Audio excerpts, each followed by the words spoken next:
Welcome back to A Tales of Two Bros. I am Angel. I am Adan. And this is Movie Review Episode 2, Mortal Kombat! We're clear. Spoilers alert, just for those who have not seen this yet. You still can catch it on HBO Max if you want to pause and watch it on your own, get your opinion, and then you can join us to watch it later, and you can either disagree or agree with our opinion. It's up to you. What's up, bro? How's everything going? What's up? It's going good. Sorry, it's just the kid in me when I do that stuff. When that song came out back in the day in the 1990s, the techno version, it was the bomb. I'm sorry, everyone loved it. Well, maybe not everyone. Maybe not the gothic or the kids. It was inspired because I remember watching like every music video that a fan made music video had at least like 1 out of 10 had a Mortal Kombat song. Right. Every high school action talent show, all that stuff, they had it in there. One kid. The song itself was awesome. I mean, even to this day, I'll play it today, and I'll play in my 9-to-5 job, the fitness class, and we do cycling, what have you, and it just pumps everyone up. They just know it, they recognize it, especially the people in our age demographic, and they just go ballistic for it. They get it's kind of like Eye of the Tiger and Rocky. It just helps motivate people, the members in the class, and things of that nature. You and I saw Mortal Kombat, the new one, the 2021 version. The first one came out in August 18th, 1995. That's with Christopher Lambert, which is kind of fast in the sense, amazing that the movie came out in 1995, the original one, and the game came out in October 8th, 1992. That's when the first game came out. So in less than 3 years, the movie was shot, edited, and out in the theaters, pretty much record time that's how fast and how popular the game became. Then they had the sequels. Developers of Mortal Kombat got bought out. The stories changed in the sense of how to play, because it was just pick this player, pick that player, and just fight. Then stories started to develop, backstories and things of that nature, which was cool. Several years later, day right before your birthday, April 8th, Mortal Kombat 2021 was released on HBO Max. We have here, real quick to go over, it was directed by and produced by Simon McQuoid. I'm probably saying it wrong. The story was written by Oren Ursel, screenplay by Craig Russo, Dave Callahan, and it was based on the video game that was created by Ed Boon and John Tobias, which later becomes a character in itself, honoring them as Noob Saibot. Let's go over the basis of this rendition of Mortal Kombat. Cut me anytime you want, bro, on this. It kind of starts similar in the animation version, Scorpion's Revenge. We thought was one of the perfect storytellings of the Mortal Kombat legacy done on film so far. We open up with Hashi's family, where we see that one of the major origins of his spear head that he uses to get over here. It's a regular guarding tool, and we see him just being a regular farmer, living the life. Of course, introduced the wife, the son, pretty much similar to Scorpion's Revenge. And then Bihan shows up. He's not known as Scorpion yet, but he's known as Bihan, the original Sub-Zero in the Mortal Kombat legacy. They have a great fight scene. You see that power that Bihan has. Was kind of cool, though. They kind of understand each other, kind of not understand each other, because you have Hasashi speaking Japanese, you have Bihan speaking Chinese. We only understand it because of the subtitles. He, being Bihan, kills Hasashi, but not really. He stabs him in the chest, on the shoulder kind of thing. And then later, I guess he bleeds out. I mean, the way he was positioned and how Bihan was positioned, you would think that Bihan would just easily slice his throat to kill him. Could have been neck, throat, heart, head, eyes, whatever. He had Hasashi's spearhead in his hand to use it. He didn't. Are we doing a synopsis? Sorry I cut you off there, but are we synopsing the movie or just just the beginning part? We can go through stuff, but that's how it starts. We see that happening. We see Hasashi crawling back to his home. He knows his wife, child. He finds them frozen, that are dead. Before getting there, he evaporates or turns to ashes, if you will. And from there, we also see the flame that we later become known as the Scorpion Flame, in a way that envelops him. Lord Raiden then appears. He hears a baby crying because a baby was taken to the side by the wife. Lord Raiden shows up. He goes to the baby and knows that it's the heir of the Hasashi clan. And then he just walks away. And then the credits happen. We meet Cole Young, which we later find out is the long descendant of the Hasashi clan. And that's where, to me, it kind of fell apart. Yes. If you can agree or not, Adan. Well, I can agree it fell apart because of how they executed it. There's a lot of and that's also goes to how they executed the whole story of how Mortal Kombat goes in, because they could have actually saved Cole Young's part with some changes. When I think about it, let's talk about the highlights. Granted, I only saw it once. I haven't seen it again. I meant to see it again, but I did not. There was some reminiscence of the original Mortal Kombat. You have the three. You have Sonya Blade, Cole, Jax. well, not Jax yet, but Cole and Kano. Those three. In the original Mortal Kombat, you have Johnny Cage, Liu Kang, and Sonya Blade. So Sonya Blade is still a reminiscent of from the original film. That's part of three that have to go to this land to find it. What I like about this film is actually a prequel to the actual Mortal Kombat tournament. Granted, I did not like that it was named Mortal Kombat. I would kind of liked maybe a different name for this film in the sense of a prelude to the Mortal Kombat, to make it like that. Maybe like one of the titles they used so many times for the separate games, or maybe one of the shows or spinoffs they had. I like that we find out how is it possible that Shang Tsung and his group were able to win 9 tournaments in a row, and then it's just the last one, because if they win 10, the Earth will be taken over. And we find out that they cheated and they went to these fighters prior to the tournament, interfered, killed them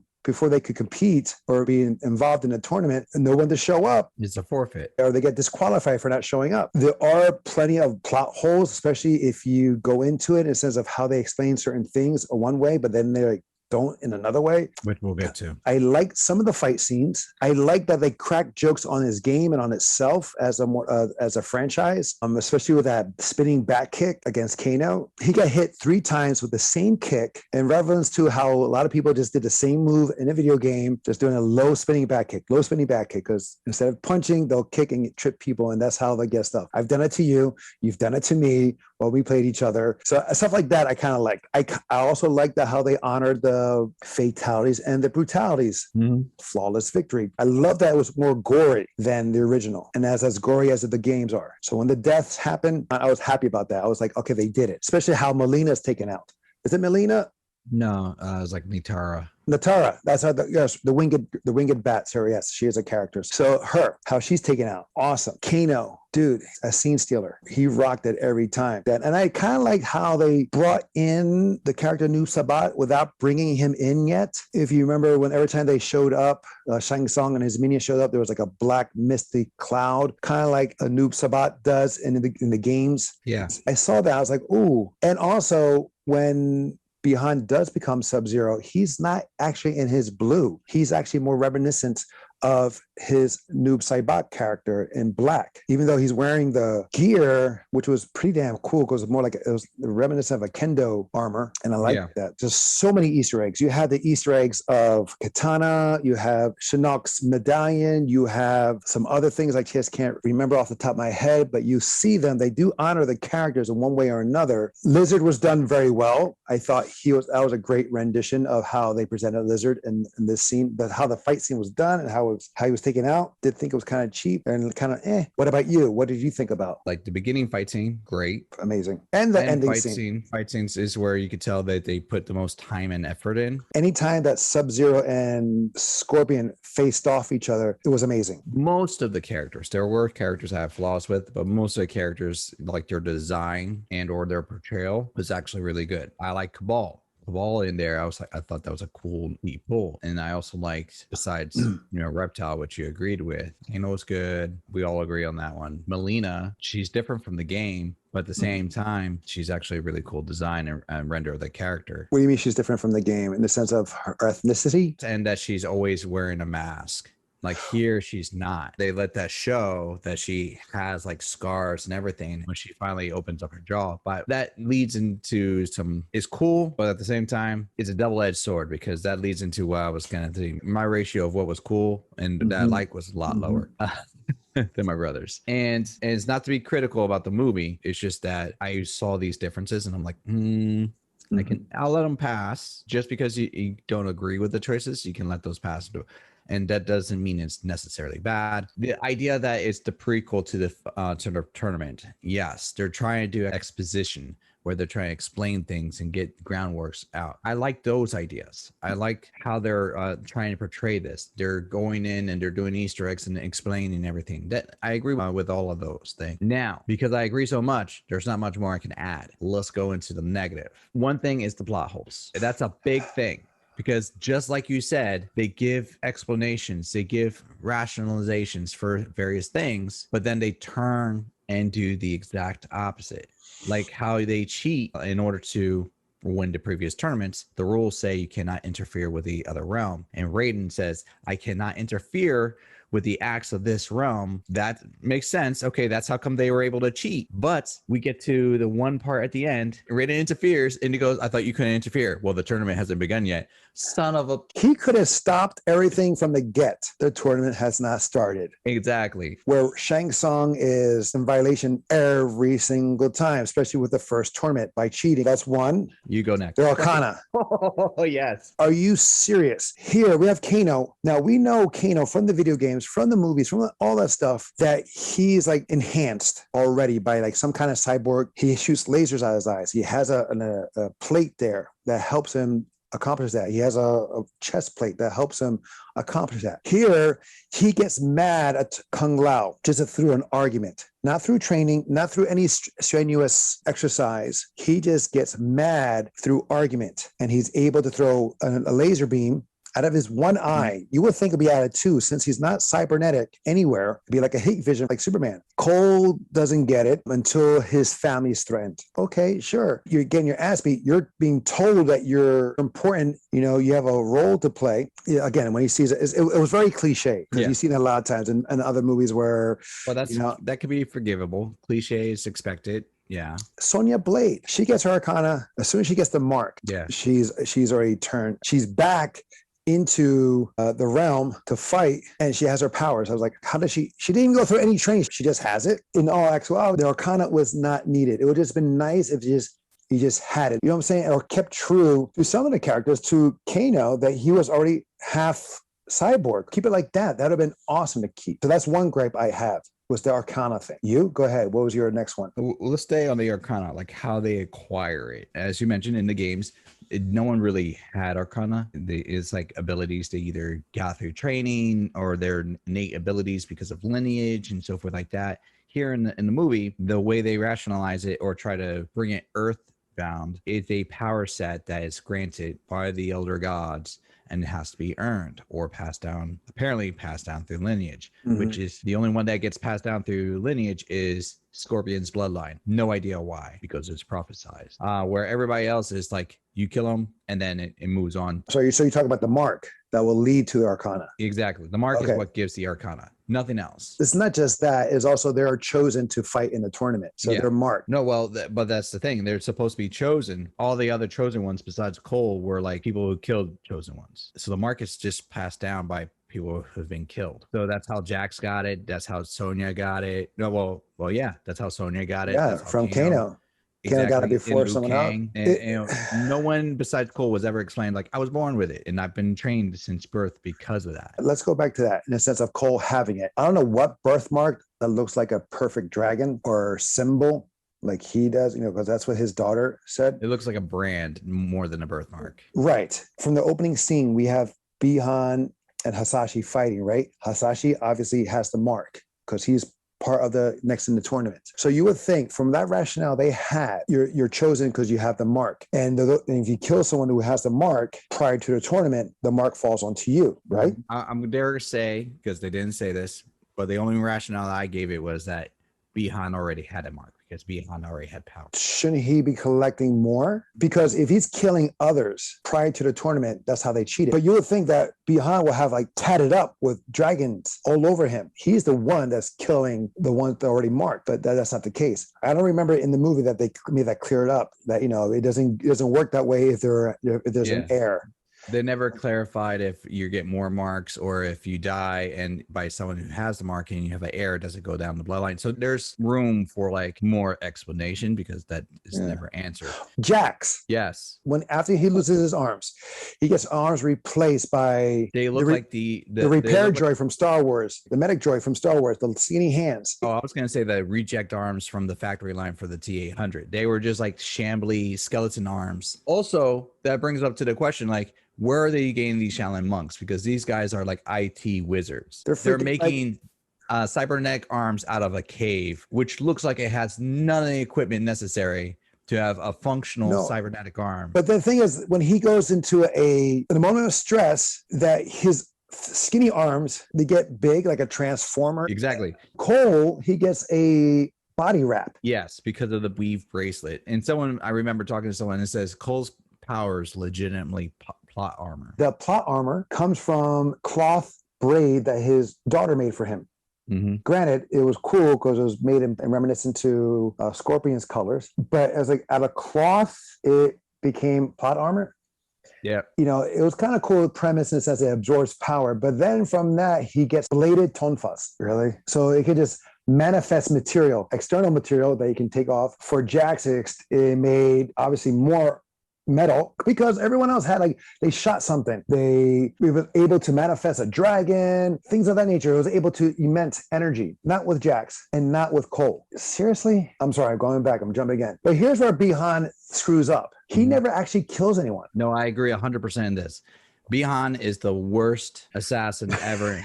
and the thing is, like, they pay him to be a badass. He is the worst assassin ever. He doesn't sneak up on anybody. He does not kill his people when he's supposed to clearly kill him, and supposedly he does. He's like the most flamboyant assassin in the sense that like he's like, I am coming, and he's making snow flurries everywhere. Okay, that's kind of cool, but then he's like, I'm gonna rain down the snow and the ice.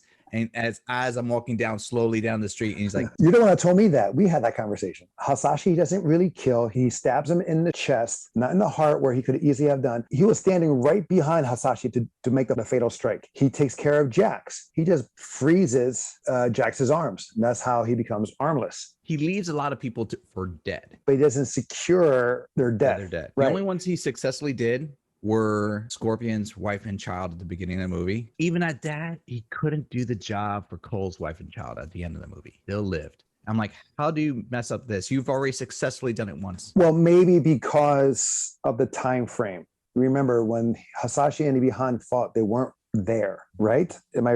Because I don't think we see it happen because we see at the end when he crawls, right? No, we see it because he comes back to his village and that's when he sees them and then gets attacked. Oh, is that when he gets attacked? Okay, you're right. And they were covered in more ice than in the village. Correct. They're elevated, right? Because I mean, I would have loved for one part where like one of the characters would be like, just turn back to Bihan and be like, man, have you killed anybody before? or just like throw a joke. Like Kano could have been like that guy. Oh my God, Kano, yes. I'll be straight up. I only watched this once. I will watch it again just for Kano. Yeah. He was so enjoyable. Of course, he was the comic relief of the film. The way he was portrayed, I can see how, like he got some influence from the original Kano performance, original Mortal Kombat, brought his own. His bantering, his little underneath breaths, like he'll talk crap about some characters, and it was done very well. This is me nitpicking about this character, Sonya Blade. I'm not a fan of what they did with Sonya Blade's character. One, there's Jax and her supposed to be military, yet they're the only military group that like somehow got involved with this, which they don't really explain how. She's not connected to the military anymore from the way they look at it. So they like kind of rogue. Exactly. Her fighting style, she uses blades. I'm like, bro, that's a little bit on the money. Like in the game, she hand to hand kicks, she shoots. Never does she take out a blade. And also, to me, it made no sense how she killed Reptile.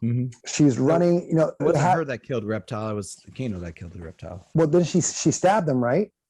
She did. Yeah, she did stab him. All right. The way it was done, like she's running, they have her, Cole throws a knife. She catches a knife, and the way she catches a knife, and the way her body's positioning, and the way she's turning head first, how the hell do you do this with the blade coming out towards the pinky end? You would think that she would catch it in a sense of where thumb to the blade, she spins like a turning torpedo coming in face forward. But somehow, and the way it came in her body position, it would not have made sense. That's okay. That's editing, because she was this, and then somehow she was here, head up, feet down. If we're gonna nitpick how Liu Kang greeted Kano, Sonya Blade, and Cole, he does his freaky hip out, like break the hip and does this like a FU kind of thing. I am Liu Kang. Welcome to here. We've been expecting you. He does this. I'm like, I've never seen that before in any Asian culture that they do this. Maybe a warrior thing.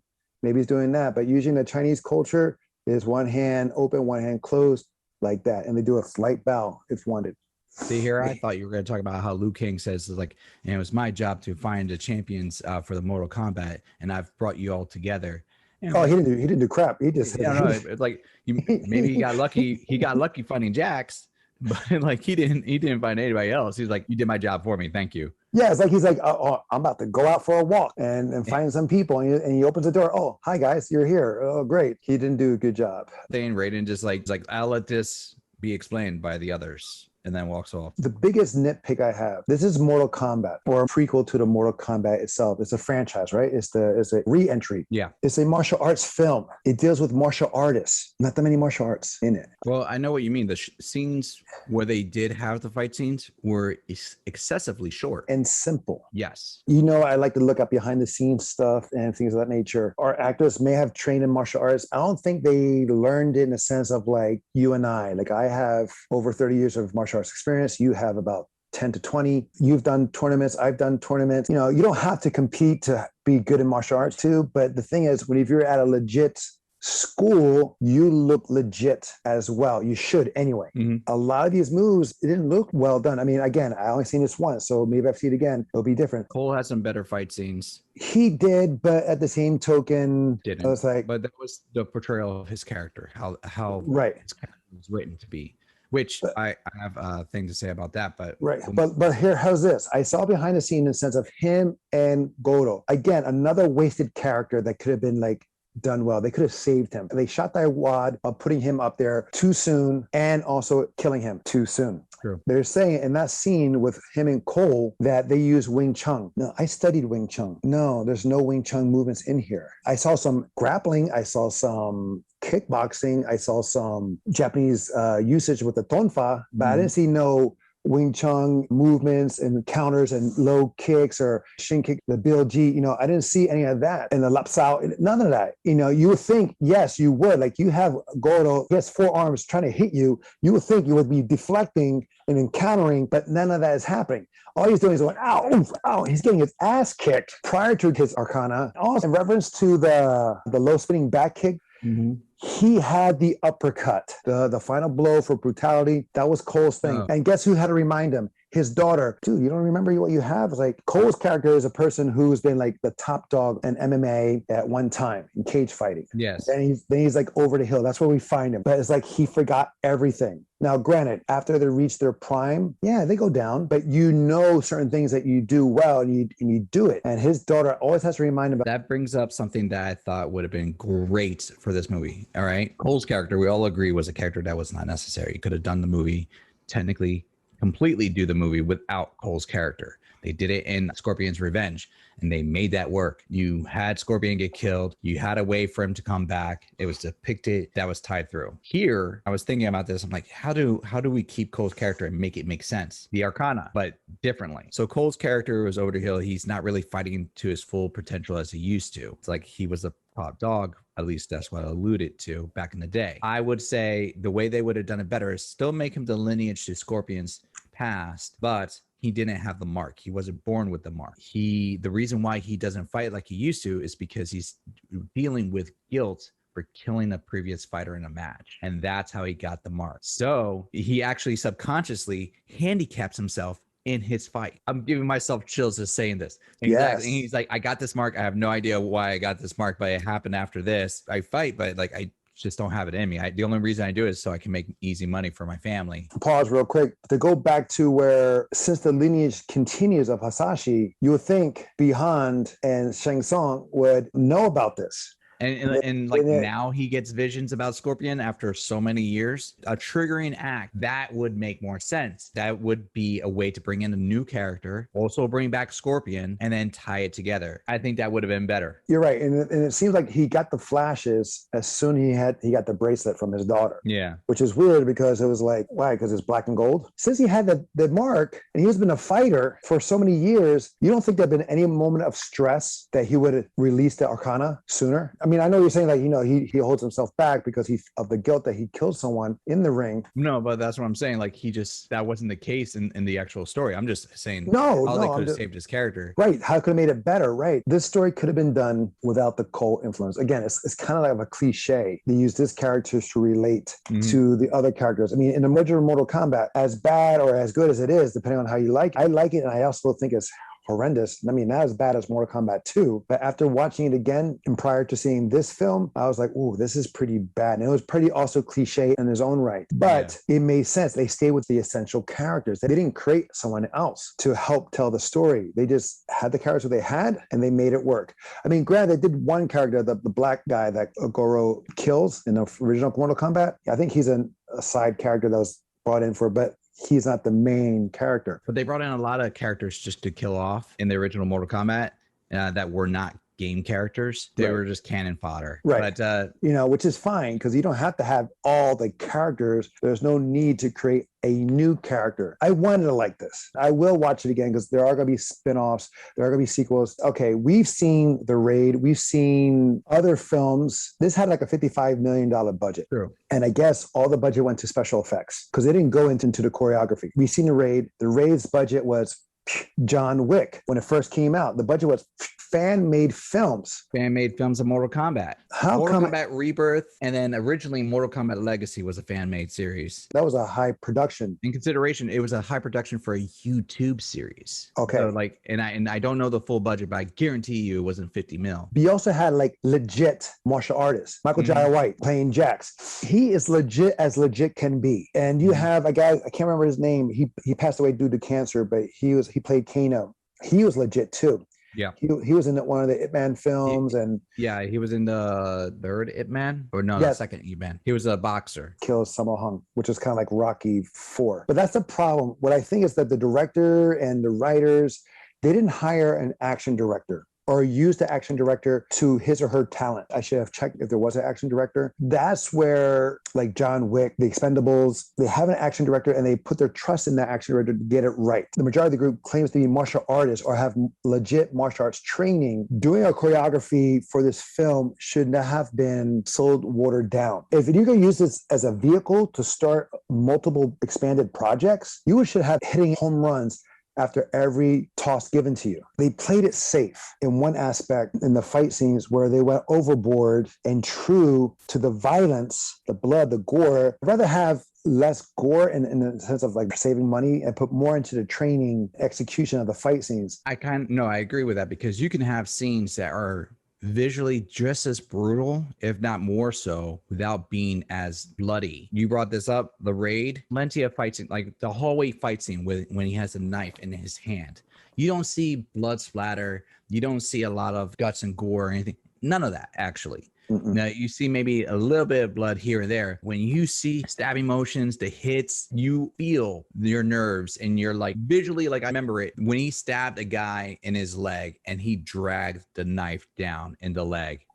I cringed because I'm like, oh my God, that's messed up. It was a brutal scene without no blood, guts, or anything because it was so fast, so brutal, so hard. You can have scenes like that, and that keeps your budget down. Have like your killing blow, boom, that's your gore. You and I can relate because we've done the martial arts training, and a lot of people can relate because they've done martial arts training or they've competed in boxing, what have you, wrestling. What was great about The Raid, a lot of movements were believable. And even though Mortal Kombat is fantasy, it should be grounded in realism. Yeah, you have the laser bolts and all that stuff. That's fine. The fights should be believable. I should see a person move and say, yes, oh, that character is legit. Finally see Scorpion looking badass as ever. We know he's been in hell or purgatory. When did he learn English? I'm assuming there's a lot of English speakers in hell. But I think he was isolated too. They don't show like how he became like Scorpion in hell or why he went to, like, I'm sure he went to hell because he was not a good guy in life. When he died, he was enveloped by flames. So you don't get nothing about his character, like why he got enveloped by flames when he died, why he went to hell. They actually don't talk about his past history of being an assassin character. But we do know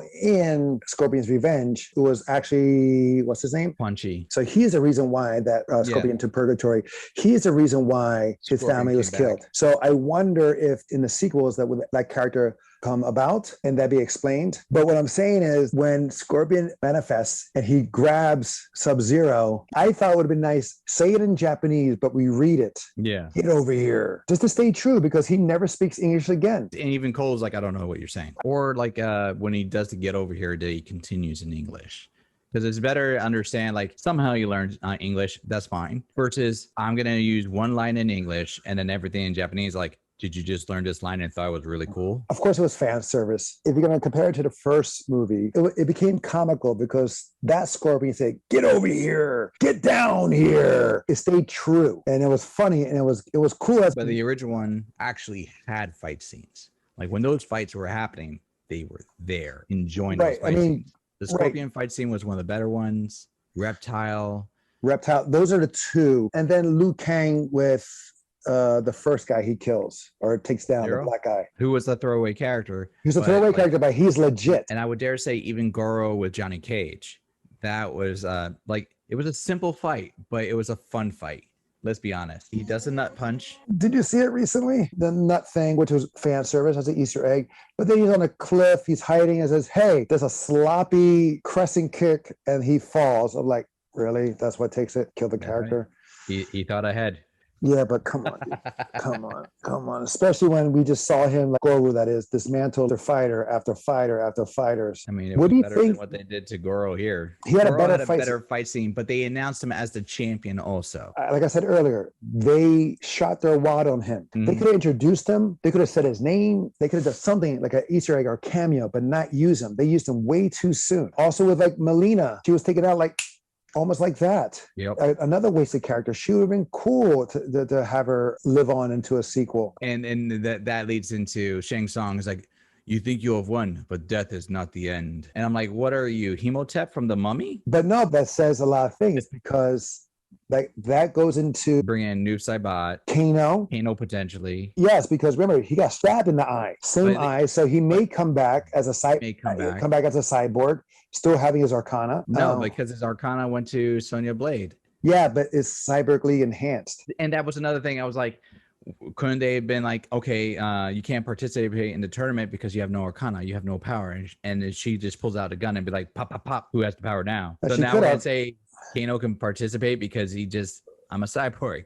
I don't need to have Arcana. No, they can use it because remember when she showed up first and met up with Liu Kang, she didn't have the mark. She was there as a guest, so he could be there. He can have a side story probably because he'll go after her because now they have beef, legit beef, because she killed him. Or go after a different champion. Either or, but he can go after her now because she has the mark, but she's the reason why he died the first time. Now he's a cyborg. I would love to have Kano back, especially with this actor. For being an action film and him not doing any action, he was the best one. He was awesome to watch. He knocked this out of the park. The thing with Mortal Kombat, the original one and this one, I can't remember the lines so much in this film than I can remember from a movie I saw 20, 30 years ago. Definitely not as memorable. No, before I saw this one, the original Mortal Kombat, I can remember the lines being said. Mm-hmm. It stuck with me longer than I thought. That means something. That says something. Here, I can't really barely remember anything. No one-liners, nothing to really stand out. I just know that other than what Kano says, like Kano wins. She's a beaut. Yeah, all the reptile scenes. Yeah, the thing is like I remember the brutalities. I remember the flawless victories. I remember like your soul is mine. But that's again because I know it from the film and from the video games. So that's why I have that connection. I can't remember anything that was done new in the sense of dialogue or one-liners. I mean, we've pretty much ragged on this movie, I think, as much as we're gonna do. Let's go into the ratings. From top to worst, we have ready for purchase. So if this movie came out on Blu-ray DVD, you'll pay full price. Then there's clearance that you'll still buy it, but it's on the clearance rack. So on the clearance rack, you have like $4.99, $3.99, $1.99. Maybe you have a bundle, like you see it with your other ones. You're like, right. Okay with or at a dollar store that we have is multi-fun is when, say, you're flipping the channels and it happens to be on, regardless of where is that in the film, you'll stop and you'll watch the rest of the film, or that you want to see it again and again and again, regardless if you have it on Blu-ray or is on TV showing. The other one was one and done. You know, you saw it, you're good. You don't need to see it again. And then there is a waste of time that you regret. Press play that you regret every single moment of that it. much time. That being said, that's our breakdown of ratings. Instead of giving a number or stars, whatever, how do you rate this one? I can confidently say one and done. Like, I can watch it. I see moments of enjoyment. I see moments that I'm frustrated with and hate, but I'm not going to be like, this is utter garbage. There's potential for it to be better. And I can see that good. For my rating, I'm between one and done and multiple fun. You can't be in between, brother. You got to pick one or the other. You're going to see it again because you want to know about like the other stuff for potential sequels. Consider it for your personal life.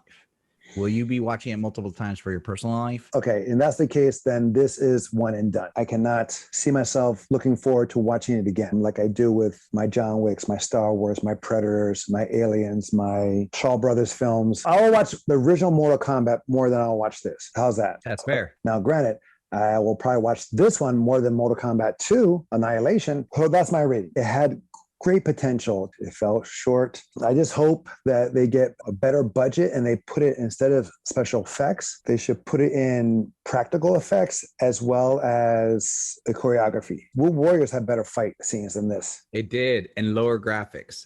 But still, the fight scenes were legit. Yes, exactly. So you would think that, you know, for being a martial arts film, you should have better martial arts action in it. Well, that's our take. Thank you for listening and watching. You can make sure you check on Adan's on YouTube's channel, Nerd Tots, where he does cooking events. He does watch parties, which I join him once in a while. What else do you do on there? We do D&D and game streaming. So make sure you check him out. Until next time, it will be the next time. I love you, bro. Take care. Love you too. See you soon.